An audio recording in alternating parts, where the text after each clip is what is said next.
પાકિસ્તાન સાથે તણાવ મુદ્દે વિદેશ મંત્રી એસ જયશંકરનું મોટું નિવેદન। સિંધુ જળ સમજૂતી સ્થગિત રહેશે।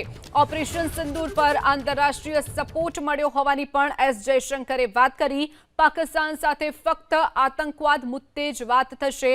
પાકિસ્તાન સાથે ફક્ત પીઓકે મુદ્દે જ વાત થશે તેવી પણ એસ જયશંકરે વાત કરી છે। પીઓકે પર ત્રીજા દેશની દખલગીરી જરાય પણ ચલાવી લેવામાં નહીં આવે। આતંકવાદ પર ફક્ત ઝીરો ટોલરન્સની નીતિ જ ભારત હવેથી અપનાવશે તેવી વિદેશ મંત્રી એસ જયશંકરે વાત કરી છે।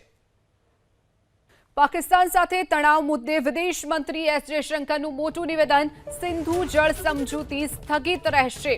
ઓપરેશન સિંદૂર પર આંતરરાષ્ટ્રીય સપોર્ટ મળ્યો હોવાની પણ એસ જયશંકરે વાત કરી। પાકિસ્તાન સાથે ફક્ત આતંકવાદ મુદ્દે જ વાત થશે। પાકિસ્તાન સાથે ફક્ત પીઓકે મુદ્દે જ વાત થશે તેવી પણ એસ જયશંકરે વાત કરી છે। પીઓકે પર ત્રીજા દેશની દખલગીરી જરાય પણ ચલાવી લેવામાં નહીં આવે। આતંકવાદ પર ફક્ત ઝીરો ટોલરન્સની નીતિ જ ભારત હવેથી અપનાવશે તેવી વિદેશ મંત્રી એસ જયશંકરે વાત કરી છે।